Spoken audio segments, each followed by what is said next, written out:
Hello tout le monde, bienvenue à Real Insiders, la podcast dédiée à l'innovation, le marketing et la PropTech de l'immobilier suisse et suisse romand d'aujourd'hui et de demain.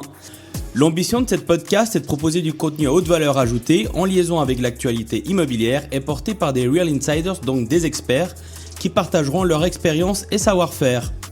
Aujourd'hui, nous accueillons Edouard Clerc, CEO de Inved, dédié à l'expertise immobilière, mais surtout star de TikTok et Instagram en Suisse romande, avec à la clé des millions de vues et des milliers d'abonnés qui le suivent au quotidien pour suivre ses conseils en immobilier. Alors bonjour Edouard, comment vas-tu ? Hello Joël, merci beaucoup déjà de m'accueillir, je vais très bien. Top. Alors Edouard, je vais poser une question qui pique, mais ça fait quoi d'être un expert ou un influenceur immobilier suisse romand sur les réseaux sociaux ?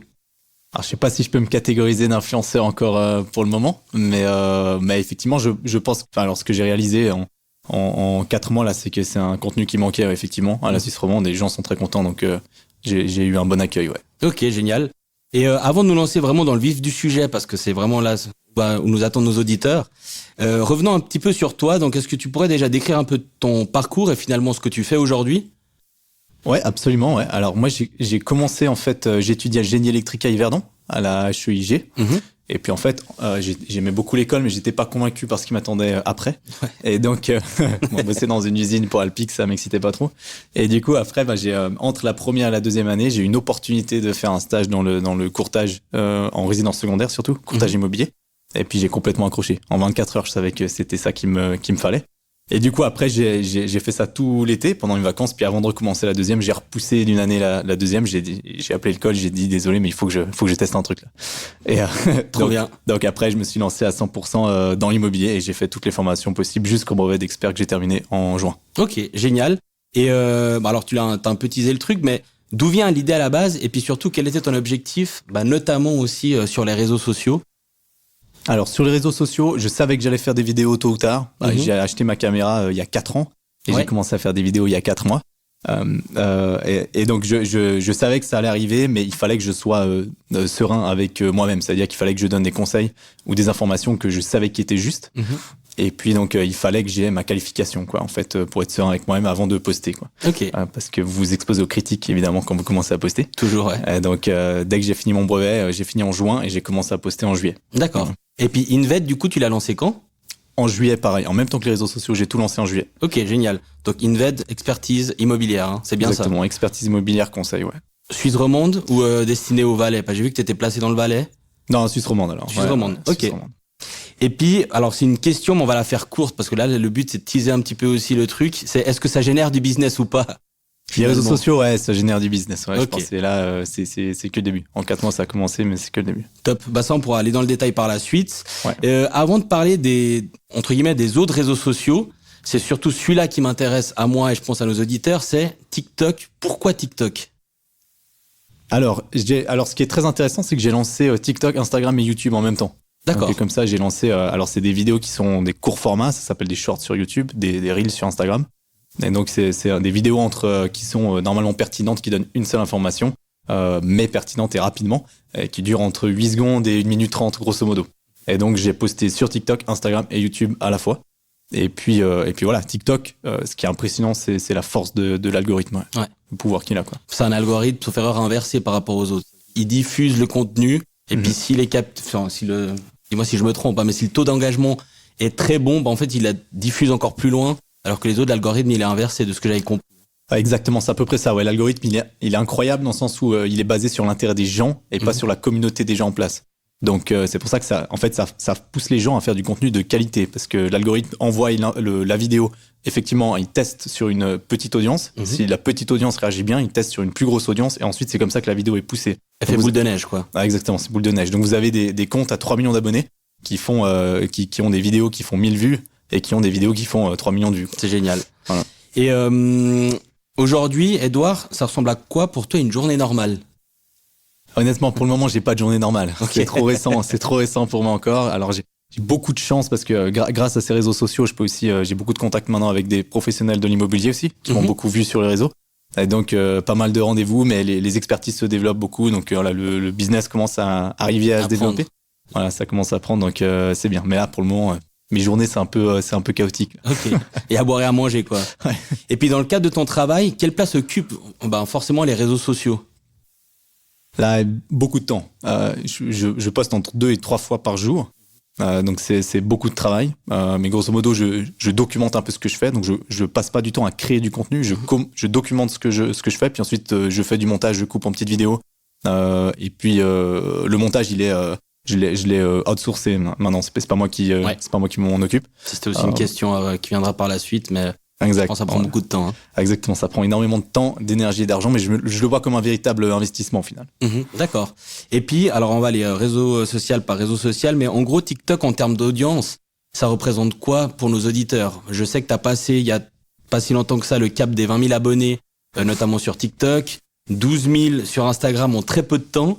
Les gens peut-être que se rendent pas compte, mais c'est vraiment une grosse audience dans une thématique qui est très compliquée, qui est l'expertise immobilière et qui a priori n'est pas sexy. Donc, en termes d'audience, finalement, TikTok, ça représente quoi pour toi? Alors TikTok, c'est très intéressant parce que vu que j'ai commencé sur les 3 plateformes YouTube, TikTok, Instagram à la fois, je vois la différence entre les 3, ce qui est hyper intéressant. Et en fait, l'algorithme de TikTok, il est très régional, donc il est hyper pertinent dans mon cas, moi. Ça veut dire que maintenant, j'ai 70%, 75% de l'audience qui est suisse romande. Et puis, par contre, il y a toujours une partie de français, évidemment. Bien sûr. Entre une partie de frontalier, alors, puis, ça c'est clair, et une partie de français, bien sûr. Mais voilà, grosso modo, sur Instagram, c'est à peu près pareil. Disons que sur TikTok, c'est plus jeune, c'est plutôt entre 18 et 25 ans. Sur Instagram, ce sera plutôt entre 25, même 30 ans et 45 ans. Ouais. Donc, voilà. Et puis, j'ai vu aussi que tu avais YouTube, du coup, avec 2500 abonnés. Mais effectivement, je vois que tu hoches la tête. C'est pas là où c'est le plus pertinent, je pense, aujourd'hui, en termes d'algorithme. Disons que je pense que sur YouTube, je suis passé dans la case gourou immobilier français. Mais malheureusement, c'est pas ce que je voulais. Mais malheureusement, YouTube me montre beaucoup aux Français. Et donc, j'ai entre 70 et 75% de l'audience qui est française. Donc, c'est pas du tout ce que je vise. Et malheureusement, mon message est très mal compris. Ouais. Et c'est faux, en fait, ce que je dis pour la France. C'est pas les mêmes lois, c'est exactement. Exactement. Donc, c'est plus dur. J'ai oublié d'en discuter, mais normalement, je vais avoir David Bramy aussi en interview, qui est un ponte de l'immobilier parisien. Donc, ça serait intéressant peut-être de se croiser. On pourra en rediscuter par la suite. Ouais. En termes d'audience, donc j'avais la question, du coup, Instagram. Donc, pour toi, c'est quand même une audience qui est un peu plus âgée, mais du coup, d'autant plus pertinente par rapport à ton service qui est de l'expertise immobilière, ou pas forcément. C'est un petit peu dispersé par rapport. Enfin, dispersé, c'est peut-être pas le bon mot. Mais c'est tout aussi pertinent qu'un TikTok ou qu'un autre canal de communication sur les réseaux sociaux. Ouais, absolument. Je pense que ce qui va générer vraiment du business, ce sera plus Instagram que TikTok, en tout cas pour le moment, en tout cas dans l'immobilier, parce que forcément que les personnes un peu plus âgées sont plus touchées par l'immobilier ou concernées par l'immobilier. Disons que sur TikTok, c'est plus des jeunes qui pensent déjà potentiellement à investir plus tard, acheter un bien de rendement, voilà. Et puis sur Instagram, ce sera plus des personnes effectivement qui possèdent déjà de l'immobilier et qui auront besoin de mes services plus vite, en fait. Voilà. D'accord. C'est ça que je me rends compte. Et puis sur TikTok, disons que la tranche d'âge est un peu plus jeune, mais néanmoins, c'est une caisse de résonance qui est, à mon avis, énorme, parce que tu parles quand même à papa, maman, etc. Puis autour d'un dîner le dimanche à midi, finalement, Édouard Clerc, tout le monde le connaît, parce que disons le gamin, c'est pas vraiment un gamin, mais l'apprenti qui a 20 ans et qui se lance dans l'immobilier, il connaît qu'une personne, c'est Édouard Clerc. Ouais, absolument, ouais. Alors, c'est plus pour du long terme, mais effectivement, c'est très pertinent. J'ai une maman qui m'a écrit une fois un email pour me dire que, effectivement, elle m'a dit, ma fille a 19 ans, elle vous suit sur TikTok, elle adore le contenu que vous faites, merci beaucoup, et elle veut commencer à travailler dans l'immobilier, qu'est-ce qu'il faut faire? Dans ce cas-là, c'était pour guider quelqu'un qui voulait commencer à travailler dans l'immobilier, mais c'est très bien de pouvoir toucher ce genre de personnes. Ouais. Et j'ai, à titre personnel aussi, mon oncle qui est venu vers moi me dire que son fils, qui a 17 ans et qui me suit sur TikTok, il a commencé à lui poser des questions sur papa, qu'est-ce qu'il faut que je fasse le jour où j'ai 50, 60 000 francs, est-ce qu'il faut que j'achète quelque chose ou bien il faut que je garde cet argent sur un compte, comment ça se passe? Et donc voilà, ça fait travailler en tout cas la tête des gens et des jeunes, donc c'est très bien, hein, c'est le but de TikTok. Ouais. Franchement, c'est génial. Et du coup, j'avais une question, mais je pense que tu as déjà répondu. Quoique on n'a pas parlé de LinkedIn, et puis ça c'est quelque chose qui est aussi important. Mais est-ce que du coup c'est les seuls canaux que tu utilises? Donc tu m'as parlé de YouTube, de Instagram, de TikTok, Facebook, sauf erreur, parce que je l'ai vu dans ta signature email, LinkedIn, enfin voilà, quels sont les canaux que tu utilises de manière active finalement? Alors le plus actif, ce sera TikTok et Instagram pour le moment. YouTube, ça va arriver. Donc effectivement, on me demande des vidéos plus approfondies, des sujets particuliers. Donc ça, c'est en route. C'est en train de se mettre en place. Mais voilà, tout prend un peu de temps. Toujours. Et puis LinkedIn, effectivement, c'est un réseau social que je dois utiliser en étant dans l'immobilier, et malheureusement que j'utilise pas. Voilà, donc ça, c'est aussi à l'ordre du jour, disons. Mais enfin, chaque chose en son temps, quoi. Bien je sûr, peux pas tout faire en même temps. Faut le rythmer. Voilà. Aujourd'hui, je pense que tout le monde est conscient de l'impact des réseaux sociaux, même aujourd'hui dans l'immobilier, parce qu'il y a beaucoup de responsables marketing dans les grosses structures, même dans les plus petites ou des agences qui les aident. On est tous conscients que les réseaux sociaux, c'est quelque chose qui est aujourd'hui pertinent. C'était pas forcément le cas il y a encore 3-4 ans. Mais TikTok, c'est quand même un axe aujourd'hui que peu d'acteurs de l'immobilier utilisent ou qu'on sous-estime finalement parce que justement pour certains, c'est entre guillemets pour les jeunes.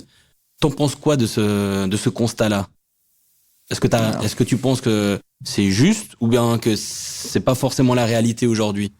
Je pense que c'est une grossière erreur, je pense. Il faut jamais sous-estimer les réseaux sociaux, en tout cas pas un réseau social qui fonctionne comme TikTok. Et puis effectivement, les jeunes sur TikTok d'aujourd'hui, c'est les acheteurs de demain. Et c'est les intéressés par l'immobilier de demain. Donc si c'est pour faire du court terme, effectivement, ce sera compliqué. Ça a moins de pertinence que LinkedIn, par exemple. Mais pour du long terme, c'est une évidence, quoi. Et puis aux États-Unis, les appartements de luxe même se vendent déjà sur Instagram par des stories et des posts. Bien sûr. Et ça va arriver ici. Bien sûr. Alors ça arrive déjà. C'est un petit tips ou pas comment le dire, mais on fait nous quand j'étais responsable marketing dans une boîte de par ici, on vendait aussi déjà à travers Instagram, Facebook ou même LinkedIn. On a des use cases qui fonctionnaient. Donc là, c'était plus par TikTok. Je pense que ça se vend pas aujourd'hui. Mais les réseaux sociaux, ça fonctionne déjà même pour vendre des biens qui sont à hauteur de 1 million ou 2 millions, voire plus. Ok. Avec des pubs ou c'était en organique? Tout payant. Non. Payant. En organique, ça fonctionne jamais, de toute façon. Vu que l'algorithme, c'est entre 6 et 20%. De toute façon, ils sont tous cotés en bourse. Donc, ce qu'ils veulent, c'est que tu dépenses. Ça, c'est clair. C'est clair. Aujourd'hui, c'est la même thématique, mais peut-être que les gens, pour qu'ils comprennent un petit peu mieux. Aujourd'hui, il y a une thématique centrale dans le marketing et dans le marketing immobilier, c'est le personal branding, justement. Donc, le personal branding, c'est justement la mise en image de soi-même et qui est finalement une personne qui incarne sa marque. Et chez toi, le personal branding, j'ai l'impression qu'il est très important parce que voilà, tu incarnes la marque. Est-ce que je me trompe ou pas? Non, je pense que c'est primordial. Et je pense que c'est en train de changer complètement le système économique d'acheteurs qu'on a maintenant, en fait. Et les acheteurs achètent plus pour une marque, mais plutôt pour quelqu'un. Et ça, franchement, sans compte les contrats absolument incroyables de Nike et LeBron James, par exemple, c'est pour moi, c'est une évidence, en fait. Nike a besoin d'avoir l'image du succès sur sa marque, et une marque peut pas donner l'image du succès, donc ils ont besoin de quelqu'un et d'un influenceur qui donne cette marque. Et ça, c'est du personal branding. Et là, je vois que Logan Paul, qui est très connu sur les réseaux sociaux, il lance sa marque de boisson énergétique qui s'appelle Drink Prime.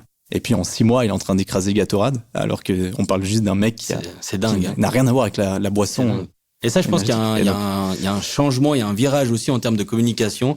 C'est qu'avant, on l'est toujours, encore plus dans l'immobilier, très corporate, très lisse, très pub, télé. Mais aujourd'hui, les gens, ce qu'ils veulent voir, c'est de l'authenticité, de la sincérité, de la bienveillance et du contenu de qualité. Et je pense que c'est ce que tu représentes. Et je pense que c'est ce que les gens veulent voir aujourd'hui, notamment à travers ces divers canaux de communication. Et du coup, pour rebondir à cette question, mais je pense que du coup, tu m'as donné la réponse. Aujourd'hui, la marque Édouard Clerc, elle est plus puissante que Inved.ch. C'est une bonne question. C'est un peu trop récent, je pense, pour pouvoir dire ça. Dans le sens, les deux sont récents. Les deux ont 4 mois, plus ou moins. Donc, c'est très récent. Mais effectivement, les gens me connaissent plus sous Édouard Clerc qu'Inved. Je pense qu'il y a une grosse partie d'abonnés qui ne sait pas ce qu'est Inved au final, mais qui achèterait, s'il fallait acheter quelque chose de moi, de Édouard et pas de Inved, effectivement. Et du coup, donc toi, parce que ça on l'a pas dit, donc tu as lancé ces canaux de communication il y a à peu près 4 mois pour Instagram, démarrant en juillet. J'ai tout commencé il y a 4 TikTok mois. aussi? Ok. Ouais. Et donc aujourd'hui, avec 20 000 fans abonnés sur TikTok et 12 000 sur Instagram, l'ascension, elle est fulgurante. Alors que la thématique, elle est, désolé de le dire, par rapport à des prospects, une audience qui est plutôt sur des choses qu'on appelle héros, c'est-à-dire j'aime les chats, j'aime le football, etc. C'est une thématique qui est très compliquée à vulgariser, qui est pas forcément sexy. Comment tu l'expliques cette ascension en fait? Parce qu'elle est fulgurante, vraiment. Je sais pas, franchement, c'est une bonne question. Hein. À mon avis, ça veut dire que le contenu manquait. Hein. C'est aussi simple que ça, je pense. Et puis, alors j'essaye de donner un maximum d'authenticité. Et puis, effectivement, vu que je filme mes rendez-vous, donc je documente ce que je fais, je réponds à des questions que les gens se posent vraiment, en fait. Okay. Donc, j'ai l'impression que ça se ressent. C'est assez dingue. En fait, moi, ce que je voulais dire aussi par là, c'est qu'il y a 2 ans, je voulais aussi implémenter du TikTok. Et je te félicite, je suis vraiment content pour toi, tout ce qui t'arrive. J'espère dans 1 an, on en rediscutera, puis tu seras à 100 000 abonnés. Parce qu'en fait, tu as osé prendre la place là où personne ne voulait aller. Et puis pour ça, il faut avoir des convictions, il faut avoir du cran. Donc déjà, juste pour cette partie-là, franchement, félicitations, parce qu'il y en aurait peu, à mon avis, qui auraient misé sur un tel succès. En tout cas, en termes d'audience. Après, on va parler plutôt business. Mais en termes d'audience, on si peu de temps finalement. Donc, comme quoi, si t'es plutôt bien structuré et que t'as saisi le contenu de ton audience, ça peut que fonctionner. Ouais, merci beaucoup déjà, mais effectivement, je pense que... Alors par contre, si vous n'êtes pas convaincu et passionné par ce que vous le faites pas, honnêtement. C'est tellement d'investissement en énergie, en temps, en argent aussi, que franchement, si vous n'êtes pas absolument convaincu par le contenu proposé, vous le faites pas. Ouais, ok. Et puis en parlant de contenu, explique-nous un peu le process de production de ton contenu, ou par exemple des outils que tu utilises, parce qu'il y aura sûrement peut-être des auditeurs qui seront jeunes ou de notre tranche d'âge, entre guillemets, qui s'intéressent. Il y en a qui connaissent CapCut, etc. Mais peut-être pas que tout le monde connaît ces outils de production. Est-ce que tu peux donner 2-3 tips comme ça que les auditeurs pourraient justement utiliser s'ils souhaitaient à un moment donné explorer la voie Édouard Clerc? Alors c'est très très simple. Pour commencer, il faut justement pas se poser cette question. Je pense que pour commencer, il faut juste commencer. Vous pouvez prendre votre téléphone ou filmer vous filmez tout simplement en selfie, et puis ça fonctionne très très bien. D'ailleurs, c'est comme ça que j'ai commencé. Hein. Franchement, j'avais pas de micro, j'ai juste mon téléphone. D'ailleurs, les premières vidéos que j'ai faites, le son est catastrophique. Et puis ça s'est amélioré avec le temps, petit à petit. Mais effectivement, après, vous avez des micros qui coûtent 30 francs, qui sont incroyables, et vous pouvez améliorer très très vite. Mais franchement, le secret, c'est juste de faire. Et c'est de commencer à faire et de continuer de faire surtout. Ouais. Génial. Et puis t'as quand même des outils que tu utilises aujourd'hui pour justement, programmer des posts ou faire des cuts. Où j'ai vu que tu mets toujours du titrage sur tes vidéos. Ça, je pense qu'au bout d'un moment, il y a des outils qui l'automatisent, parce que sinon ça va être une galère complète.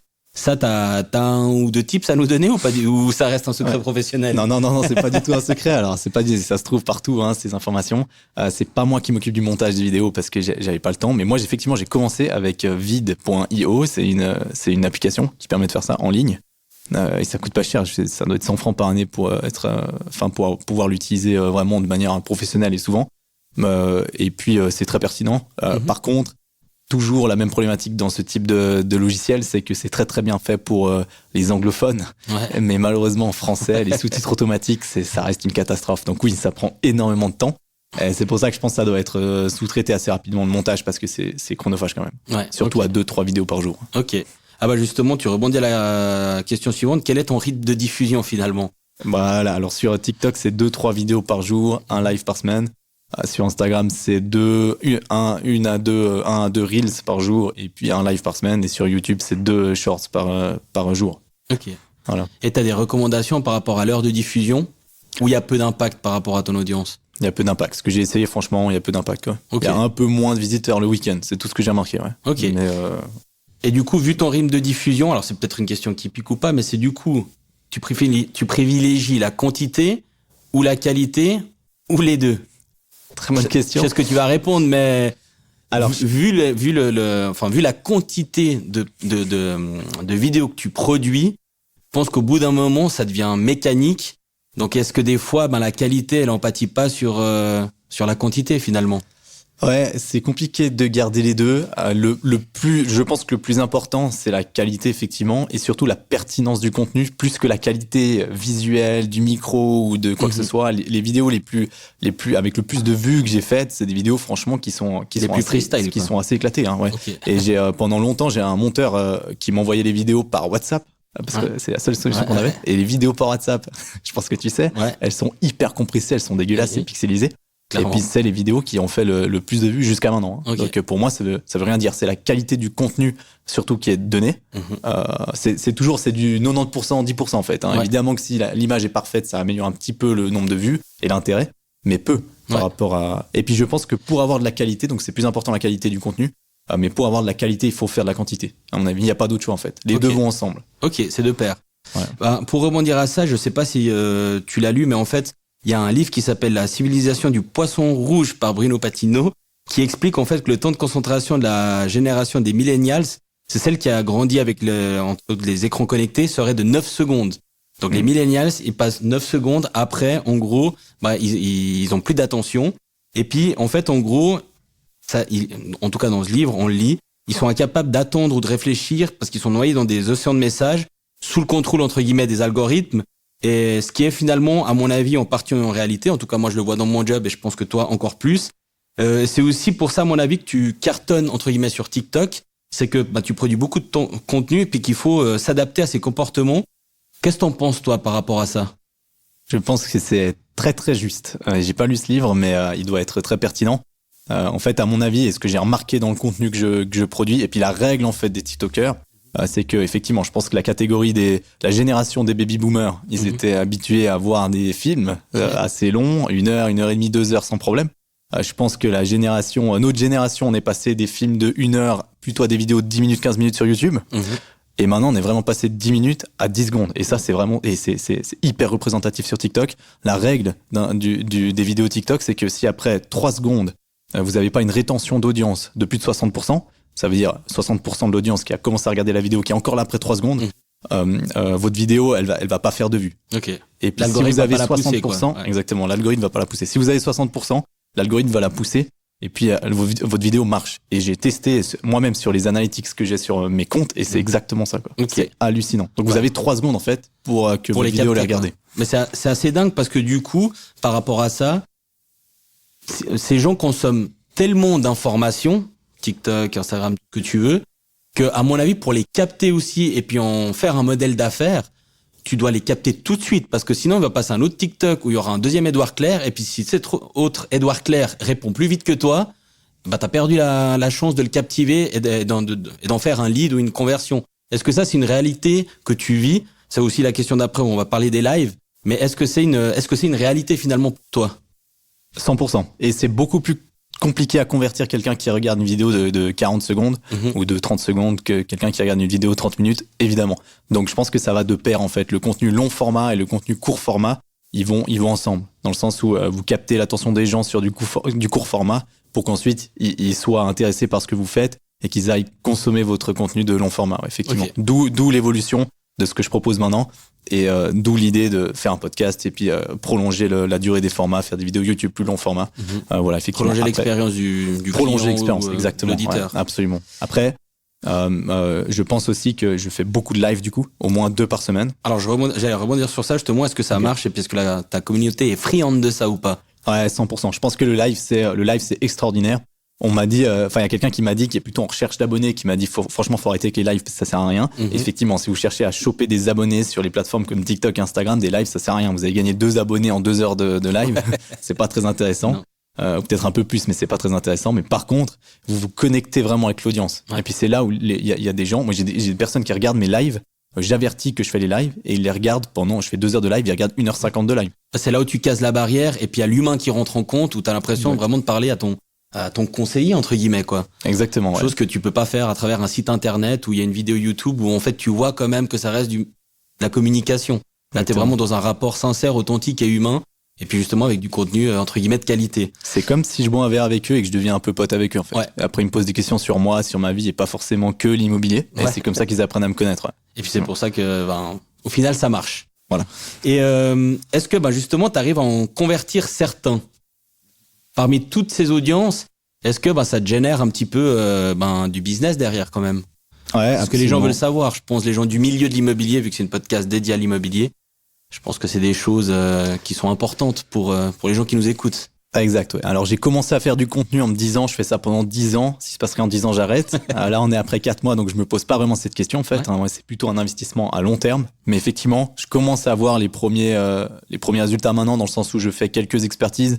Maintenant je dirais sur les expertises que je fournis maintenant, le service que je fournis c'est 80%, c'est plutôt 80 à 90%, c'est des gens que je connais, des referrals, des gens qui me conseillent bouche à oreille. Et le 20%, 10%, ça vient des réseaux sociaux. Et mon but, c'est d'inverser cette tendance, en fait. Okay. Voilà, c'est aussi simple que ça. Mais effectivement, il y a quand même des résultats, ouais. Donc, on peut dire que, entre guillemets, tout ce que tu produis aujourd'hui, de manière directe, ça représente plus ou moins de ce que tu m'as dit, donc quoi, 10-20% de ton chiffre d'affaires quand même? Ou peut-être même plus, parce que ça peut venir d'une façon indirecte, mais avec tout ce que tu produis, ça te génère quand même un peu plus de chiffre d'affaires que ce que j'ai estimé. Exact. Alors peut-être un peu plus, je dirais. Alors ça reste du long terme en fait. Ce que m'offre aussi ces réseaux sociaux, c'est simplement de la visibilité. Et de la visibilité aussi dans le domaine de l'immobilier. Donc j'ai pu aussi constituer un réseau petit à petit que je continue de constituer en Suisse romande, qui est super pertinent. D'ailleurs maintenant j'ai un ami promoteur qui m'a contacté au tout début des réseaux sociaux et on est devenu potes en fait. Et donc c'est aussi c'était mon objectif de créer une communauté autour de l'immobilier en Suisse romande qui n'existe pas vraiment pour le moment sur les réseaux sociaux par ce contenu quoi. Donc ça se fait petit à petit. Génial. Et puis, alors une question un peu plus technique, mais comment tu construis tes thématiques finalement? Et puis, est-ce que c'est compliqué de vulgariser, de nouveau, de vulgariser ce contenu? Parce que c'est quand même l'expertise immobilière. De nouveau, c'est pas sexy.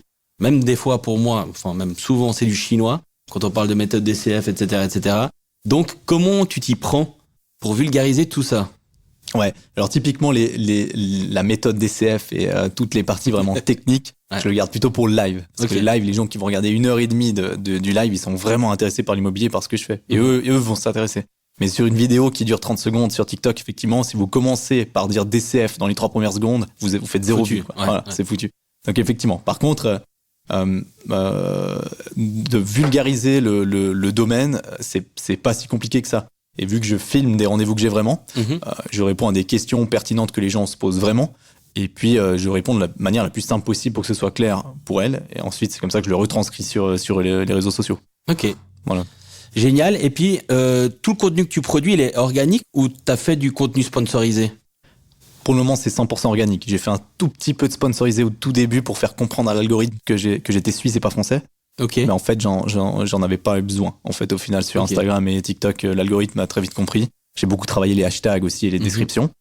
Mais grosso modo, j'en avais pas vraiment besoin. Mais vraiment, on parle de 50 francs, quoi. Donc, Mais ça, c'est entre guillemets un astuce que t'as appris où on t'a dit sponsorise pour qu'on se rende compte que t'es un acteur suisse.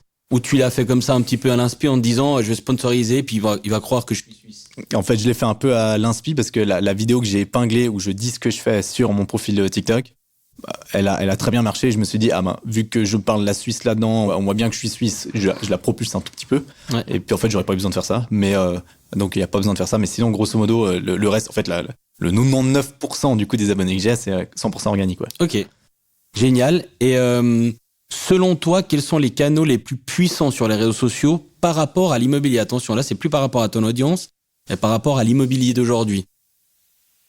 Alors, par rapport à l'immobilier pur, alors les canaux en restant réseau social ou Oui. Okay. Réseau social, ouais. Sur les réseaux sociaux, je pense que... Enfin, sociaux, pardon. Ouais, je pense que le réseau social le plus important, à mon avis, maintenant, c'est LinkedIn pour l'immobilier. Parce que l'immobilier, ça reste quand même du réseautage, donc des connaissances. Très local, ouais. Voilà, et donc LinkedIn, c'est quand même le meilleur réseau social pour ça. Surtout que vous touchez directement des professionnels de l'immobilier. Après, ça dépend ce que vous cherchez exactement, quelle audience vous cherchez à toucher.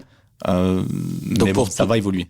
Donc pour toi, LinkedIn B2B, et puis pour du B2C, si tu veux vendre une baraque ou tu veux louer quelque chose, c'est plutôt Instagram, Facebook ou TikTok. Ouais. Alors je dirais Instagram, Instagram, Facebook maintenant. Ouais. Surtout qu'en termes d'âge aussi, c'est important. Sur TikTok, c'est encore un petit peu jeune, quoi. C'est génial parce que tu rebondis toujours à mes questions d'après, donc c'est-à-dire qu'on a bien construit. Parce que certains disent que Facebook est mort. Alors moi je l'ai testé, mais la moyenne d'âge aujourd'hui sur Facebook par la source qui s'appelle Kantar, c'est 46,5 ans. Donc c'est des cibles qui sont parfaites pour nous, non?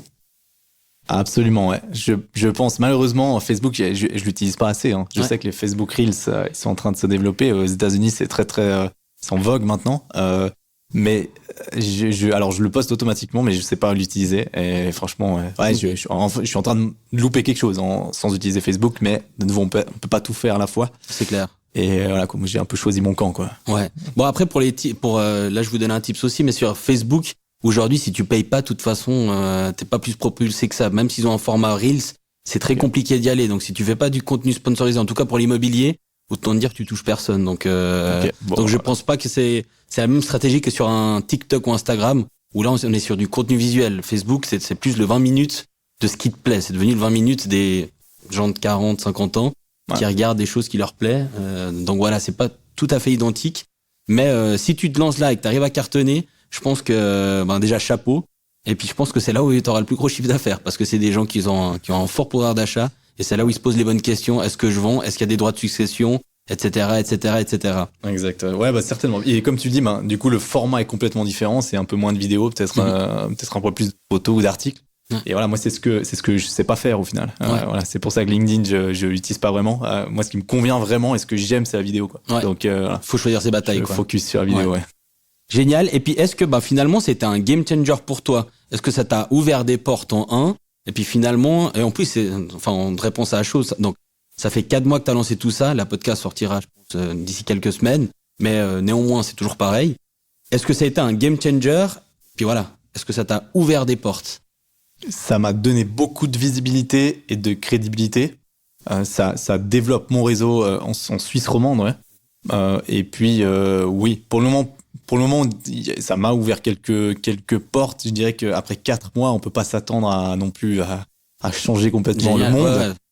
Mais comme j'ai dit, je suis parti pour le faire pendant 10 ans. Vu tout ce qui s'est passé, tout ce qui se passe, tout ce qui bouge en 4 mois, faut savoir que je reçois entre 5 et 20 messages en privé sur Instagram par jour. Donc, sur cette thématique-là, en plus. Sur l'immobilier pur, ouais. Alors, il y a beaucoup d'opportunistes, évidemment. Il y a beaucoup de personnes qui veulent des conseils gratuits, simplement.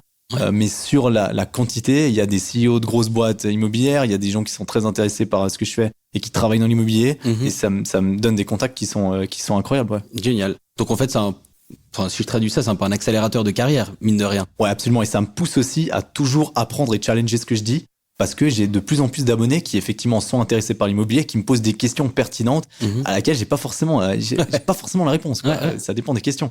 Et donc ça me pousse aussi à apprendre plus, quoi. Ce qui est génial. Et puis pour revenir à plutôt TikTok et Instagram, pourquoi penses-tu que ça marche? Je pense l'authenticité. On en discutait en fait avant. Ouais, à mon avis, authenticité. Et puis aussi pertinence de ce que je dis. Alors c'est vrai que j'aurais jamais commencé à faire du contenu si j'avais pas terminé mon brevet fédéral, parce que il faut que je sois serein avec moi-même quand je fais le contenu. Oui. Parce qu'on s'expose aux critiques, évidemment, en faisant du contenu. Et puis ouais, je pense que les gens voient que on essaie de me challenger des fois, et puis effectivement je connais quand même mon domaine, et puis je peux dire que je le connais, et donc c'est pour ça que ça fonctionne, je pense. Ouais. Ok, génial. Là tu rebondis aussi à la prochaine question, mais c'est tu parles que les gens te challenge. Est-ce que tu as aussi vécu des mauvaises expériences par rapport à ça, et est-ce que tu as déjà reçu des critiques de la part du milieu immobilier ou de l'expertise immobilière? Alors, sincèrement, tu peux me dire que non. En toute transparence, j'ai rien à cacher, surtout que tout est en ligne, donc vous pouvez tout chercher. J'ai pas reçu jusqu'à maintenant de critiques de professionnels de l'immobilier, ce que je suis très très content d'ailleurs. J'ai reçu certaines des fois des précisions mais bon, faut savoir que sur une vidéo de 40 secondes, vous pouvez pas être hyper précis, vous donnez une information rapidement. Clairement. Donc j'ai eu des commentaires qui précisaient certaines choses, mais des professionnels de l'immobilier, ils se rendent compte que je sais de quoi je parle, en fait. Donc je suis très content. Ils viennent plutôt me féliciter, puis après ça finit par un café ou voilà un Zoom call, et puis voilà, c'est hyper intéressant. Et du coup, on peut parler de beaucoup de choses. Par contre, effectivement, j'ai été exposé à du coup, vous recevez tout de suite des critiques, ça c'est certain, quand vous commencez à être visible. Mais c'est surtout par des gens qui connaissent pas. Ou alors, la problématique qu'on a en Suisse romande, c'est évidemment qu'il y a une partie de Français qui voient le contenu. Et les Français, déjà, ils aiment bien critiquer sur les réseaux sociaux. Et puis, ça c'est un sport. Ça c'est un sport. Et puis, j'aimerais pas être créateur de contenu en France d'ailleurs, ça doit être compliqué. Et puis, vu que ce que je dis, ça concerne la Suisse romande, donc là, c'est très suisse, et l'immobilier en Suisse n'est pas l'immobilier en France, c'est complètement différent. Effectivement, ils comprennent pas, et ce que je dis, c'est faux pour eux. Et ils ont raison, parce que c'est faux ce que je dis pour la France, mais ils se renseignent pas, et ils font juste m'insulter. Et après, il faut le vivre c'est des haters, quoi. Voilà. C'est des haters, mais sans savoir qu'en fait, ce que je dis, c'est juste pour le pays pour lequel je parle, quoi. Mais pour un Français, quelqu'un qui parle français, c'est un Français. Compréhensible, ouais. Non, mais ça, c'est, voilà. Ça fait partie du jeu, mais du coup, t'as pas vécu de mauvaise expérience à part ça, quoi. Donc, non, c'est plutôt hyper positif. Très positif, ouais. Et puis, c'est une question qui pique, du coup. tu te considères comme un influenceur, parce qu'on sait que ces termes sont plus très à la mode maintenant, immobilier, enfin tu te considères comment finalement, de par la position que tu as décidé de prendre dans ces réseaux sociaux? Alors, je me considère pas comme un influenceur, non. Ok. Je ferai jamais du placement de produit. Ok. J'aurais aucun problème à recommander un produit extrêmement qualitatif. Si je sais qu'il y a un service ou un produit qui est incroyable dans le domaine de l'immobilier, je pourrais le recommander sans être payé. Mais par contre, non, je suis pas un influenceur, non. Et donc, je vais vendre mes services effectivement par l'audience qu'il y a, par les réseaux sociaux.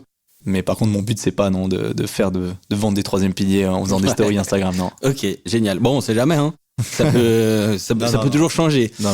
Mais enfin voilà, moi je trouve en tout cas que ce que t'as fait, t'as tout compris, donc chapeau. Enfin, t'as tout compris. C'est relatif, mais par rapport à ces cas, nous de communication, je pense que t'es un exemple à suivre pour les gens qui s'intéressent à TikTok, à Instagram, dans l'immobilier suisse-romand. Est-ce que t'as quand même vécu des expériences où on t'a dit TikTok, Insta, ça marchera jamais? Alors, on m'a souvent demandé pourquoi je faisais ça. Puis alors pourquoi je fais ça, c'est parce que je voulais créer une communauté autour de l'immobilier. Et puis effectivement, il y a des réponses, il y a de l'intérêt, donc je vais continuer. Et puis effectivement, on me demande vraiment, on m'a souvent demandé, mais quel intérêt au final, parce que sur TikTok, il va jamais rien se passer. C'est pas des gens qui achètent de l'immobilier, c'est pas des gens. C'est pour ça qu'on fait ce podcast, c'est pour essayer de comprendre aussi les questions que les gens se posent. Exactement. Mais comme je l'ai dit avant aussi, moi je pense que le problème des business en général, je dirais que c'est plutôt l'obscurité, que ce soit dans l'immobilier ou pas. Donc donc si vous avez aucune visibilité, personne pourra travailler avec vous. De toute façon, on vous connaît pas, donc on peut pas venir vers vous. C'est un peu le nerf de la guerre. Voilà, c'est un peu le nerf de la guerre. Surtout marketing et communication, ouais. Exactement. Donc d'un point de vue purement marketing lié au business, je fais ça aussi pour la visibilité. Et puis effectivement, ça va arriver petit à petit, mais de nouveau, c'est un investissement à long terme. Donc là, les jeunes qui me suivent dans 10 ans, faudrait qu'ils pensent à moi, quoi. Ouais, génial. Voilà. C'est marrant parce que moi, je t'ai suivi depuis le début, parce que justement, je m'informais sur ces problématiques et t'étais un des premiers. Et puis quand je te suivi sur Instagram, je crois que t'étais à 800, 900 abonnés. Je sais pas si je dis plus ou moins des bêtises, mais c'est dans cet ordre-là. Sur TikTok, plus ou moins pareil. Et puis quand j'ai regardé, là, dernièrement, où t'es à plus de 12 000 fans, j'ai 30 amis en commun qui te suivent. Et puis c'est là où je vois l'évolution des gens, je me dis, bon, ok, en plus c'est des gens de la branche. Donc il y a quand même un intérêt, et il y a quand même alors, je sais pas si t'appelais ovni, mais il y a un Édouard Clair, et ça, je pense que ça intéresse vraiment les gens de savoir, parce que ça génère du business. Fondamentalement, oui, aujourd'hui, mais c'est une stratégie quand même à long terme. Mais moi je suis persuadé que ça va fonctionner du moment que le contenu, il est de qualité, il est vrai, puis qu'après, forcément, tu vois un service ou un produit. Donc, il faut que l'expertise immobilière, forcément, elle soit bien faite, parce que ça reste le nerf de la guerre.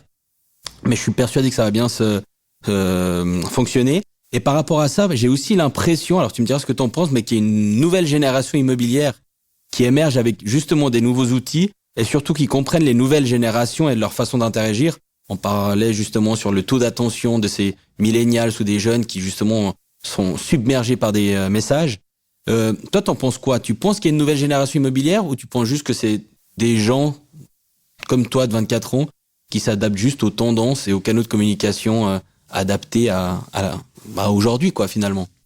Alors, je pense que l'immobilier, c'est un domaine qui a beaucoup d'inertie et qui bouge très, très lentement.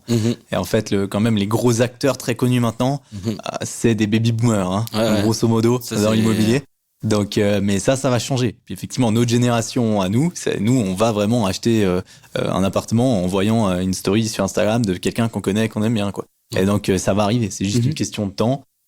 Et puis voilà, quoi. Ça dépend en fait comment on regarde. Si on analyse plutôt à court terme ou à long terme. Ça dépend l'angle de vue pour toi. Exactement, c'est la normalité en fait. Tout ce qui se passe aux États-Unis, ça arrive en Europe quelques années après, puis ensuite ça suit avec la Suisse. Toujours. Et puis aux États-Unis, on y est déjà. On y est déjà. C'est clair. Et pour rebondir sur ça, justement, il y a des choses qui fonctionnent parce qu'en ayant fait des campagnes sur les réseaux sociaux, on a déjà vendu par le passé des choses sur Instagram, LinkedIn. Donc c'est aussi présent ici, mais ça prend effectivement plus de temps. Et puis tu vois que toutes les startups qui viennent des États-Unis, elles sont en train de venir ici. Typiquement, tu avais le modèle Purple Bricks en Angleterre, et puis finalement, c'est du Néo. Je crois que c'était Zillow ou Opender qui achète ta maison en 48 heures. Puis finalement, maintenant, tu as Lightmove ici avec un estimateur. Qu'est-ce qui est le plus compliqué aujourd'hui pour toi dans ton daily business? Alors, plus compliqué, je pense que c'est de joindre les deux bouts là, honnêtement, parce que je suis en train de me rendre compte que je suis quand même très très canalisé par la façon de délivrer du contenu en permanence, la consistency. Hein, il faut être régulier tout le temps, il faut jamais louper. Donc ça me prend énormément de temps et d'énergie. Puis en fait, je me rends compte que il y a quand même l'exploitation du business au final. Hein. Moi, je gagne 0 francs en faisant des posts sur TikTok.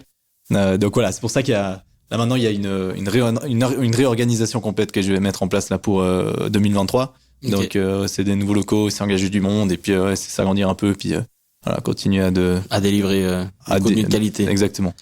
Est-ce que pour toi c'est difficile, vu que t'as lancé InBed il y a 4 mois, donc t'es un petit peu aussi dans les prémices de l'entrepreneuriat, est-ce que c'est difficile d'être entrepreneur dans l'immobilier? Je pense que la concurrence elle est là en tout cas, hein, ça c'est sûr. Ouais. Ça c'est sûr. Et puis c'est vrai que de nouveau je suis un peu jeune dans ce monde-là. J'ai commencé dans le courtage à 20 ans, quoi, donc j'avais une tête. Puis à vendre des résidences secondaires, voilà quoi, quand vous savez pas ce que c'est un peu compliqué. Mais du coup j'ai beaucoup appris comme ça aussi. Hein, c'était un gros raccourci pour moi.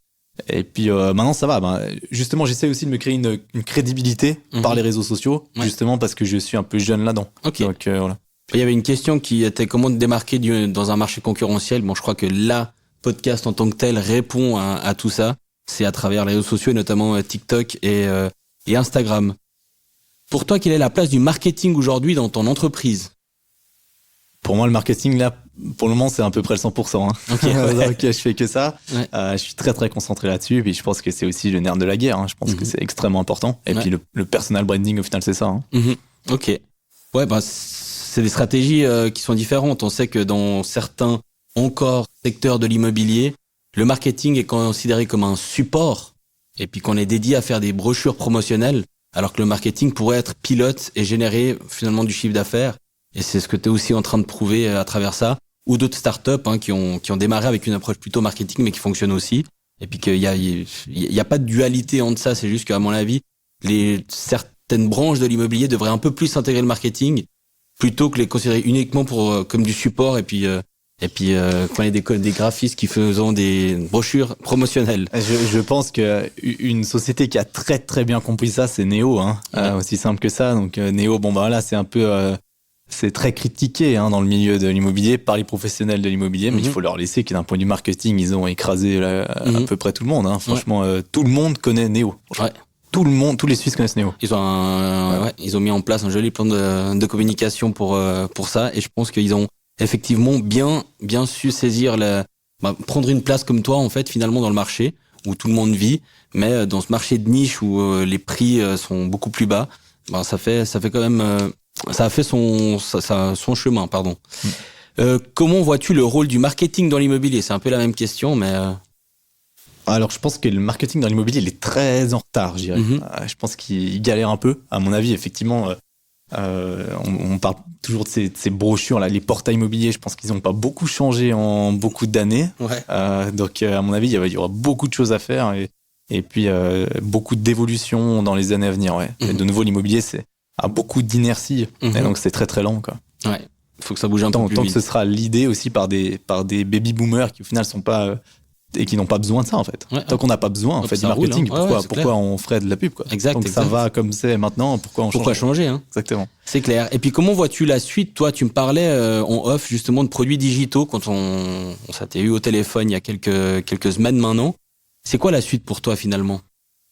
Alors je pense que c'est dur à dire, donc le but c'est de développer ces expertises, continuer de développer la visibilité sur les réseaux sociaux, proposer encore plus de contenu. Et puis effectivement on me demande beaucoup après de vidéos un peu plus exclusives sur des sujets spécifiques. Et puis effectivement c'est quelque chose que je vais certainement monétiser à terme. Mais là je suis en pleine réflexion, pour le moment il y a rien de concret encore. Mais voilà, plein de projets mais rien de concret pour le moment. Ok, génial. Maintenant, on va passer à la dernière section finalement de cette podcast. Donc, c'est un peu des questions qui sont un petit peu différentes de tout ça. Mais comment aujourd'hui, il y a pas mal de startups immobilières dans la région. Est-ce que t'en connais puis est-ce qu'elles t'inspirent?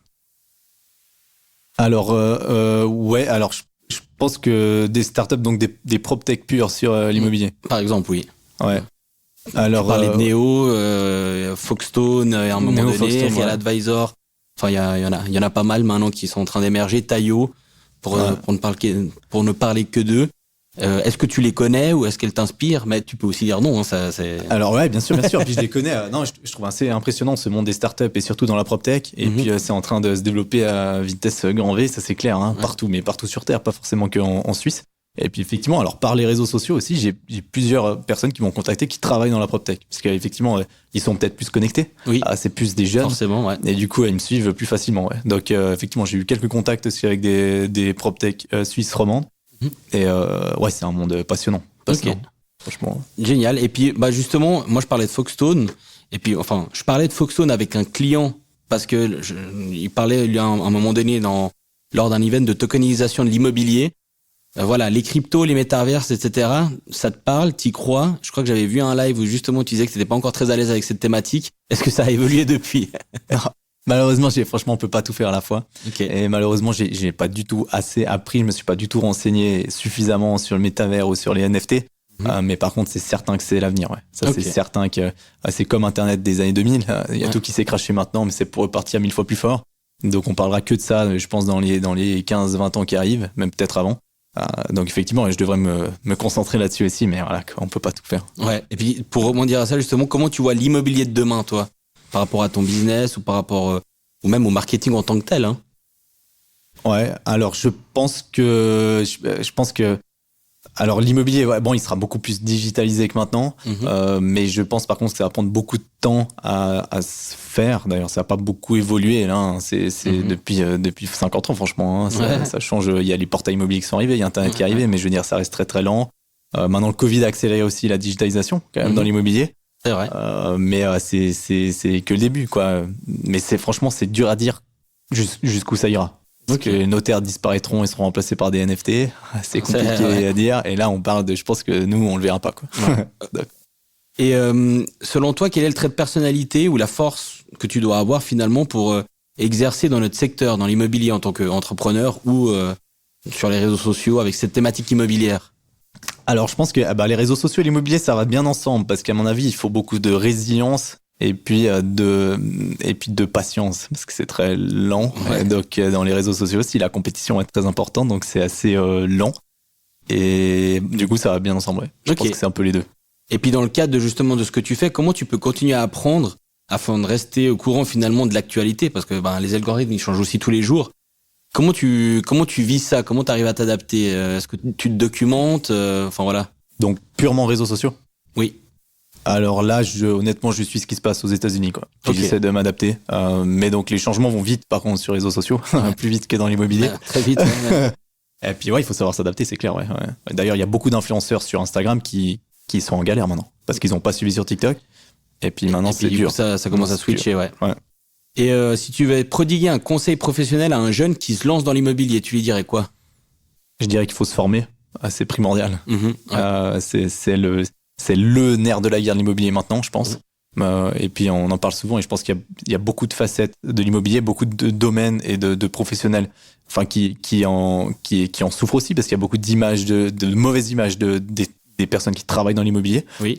C'est une très mauvaise réputation et malheureusement c'est à cause du manque de formation, je pense. Okay. Donc tant que c'est pas obligatoire, ce sera pas complètement généralisé, mais un jeune qui commence doit se former absolument. Ok. D'ailleurs, j'en profite pour remercier Karine qui nous a mis les locaux de la SVIT à disposition. Donc c'est l'endroit où on fait la podcast. Et c'est typiquement un centre de formation justement pour la nouvelle garde et les gens qui veulent se former dans l'immobilier. Que j'ai testé moi-même. Que tu as testé toi-même. Et moi aussi d'ailleurs.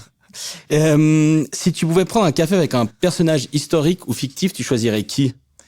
Alors franchement, j'ai réfléchi à cette question. J'ai pas tellement de noms qui me viennent. Je pense que si je pouvais choisir quelqu'un, mais une célébrité plutôt, ce serait Leonardo DiCaprio. Okay. Parce que je trouve qu'il est extraordinaire. Ok. Pas Constantin, quoi. Non, mais lui, c'est vrai qu'il est assez historique. Il est assez charismatique aussi. Hein. Pourquoi pas. Ouais. Je rebondis, mais une personne dans l'industrie immobilière plutôt. Est-ce que tu aimerais rencontrer quelqu'un comme ça qui t'inspire en Suisse romande ou tu peux aux États-Unis ou autre, hein? Ou est-ce que t'as pas vraiment de... En Suisse romande, j'ai pas trop réfléchi, mais sur Terre, je dirais Grant Cardone, qui est un gros marketeur et influenceur de l'immobilier aux États-Unis, ouais. Ok, ouais. Donc tu t'inspires un petit peu c'est lui qui t'a donné aussi cette envie de te lancer finalement? Ouais, je pense, oui. Ouais, ok. Ouais. Et selon toi, bon, ça c'est une question un peu space, mais est-ce que Elon Musk arrivera à coloniser Mars selon toi?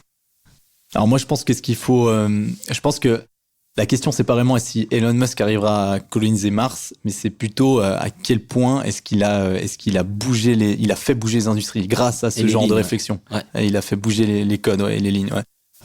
Et puis il a révolutionné des industries qui n'avaient pas bougé pendant des années. Hein. Ouais. Les voitures, franchement, c'est assez hallucinant, quoi. Ouais, puis maintenant SpaceX, effectivement. Bon, là on est. Là, il est un petit peu sous le feu des projecteurs en rachetant Twitter, j'allais dire. Parce qu'on est en Suisse, je dis Twitter, mais. D'ailleurs, c'est un réseau social qui ne fonctionne pas en Suisse, hein, Twitter, faut le dire. Alors j'ai essayé, ouais. Ça fonctionne pas. Hein. Ouais, effectivement, ça fonctionne pas. C'est que des leaders d'opinion et puis c'est plus pour la twittosphère française. Mais ici, en fait, je pense que la problématique de tout ça, c'est qu'on est dans un marché avec 4 langues et puis que finalement, Twitter, il est pas forcément adapté à ce marché à cause de ça. Absolument. En tout cas, c'est plus ou moins mon avis. Est-ce que tu écoutes d'autres podcasts? Ouais, mais surtout des podcasts américains, ouais. Ok, ouais. Donc, forcément en anglais. Influenceurs. Et quel hack ou conseil aurais-tu à donner à nos auditeurs? Des hacks par rapport à quoi? Des hacks, est-ce que, justement, des tips, finalement, des petites astuces, s'ils souhaitent te lancer un outil ou une façon de faire qui leur permettrait d'accélérer finalement le processus, s'ils souhaitaient s'inspirer de ton parcours? Alors je pense qu'il faut je pense que déjà le plus simple des formats, enfin le plus simple des formats pour pouvoir avoir une influence quelle qu'elle soit, c'est la vidéo, à mon avis, hein. C'est ce que les gens veulent le plus, parce que c'est plus compliqué que de faire de la photo, c'est plus compliqué que de faire de l'audio pur ou d'écrire un article de blog. C'est moins accessible, mais je dirais qu'il faut juste le faire, quoi. Franchement, il faut prendre un téléphone et puis y aller, quoi. Puis poster. Puis au début, ce sera catastrophique. D'ailleurs, mes premières vidéos, elles sont catastrophiques. Et puis après, ça s'améliore avec le temps. On apprend qu'en faisant, de toute façon. Exactement, on apprend qu'en faisant. Et finalement, la dernière question. Quelle est la question que tu aurais aimé que je te pose? Bonne question, ça. Je sais pas. Je pense que tu m'as posé toutes les questions que je voulais que tu me poses.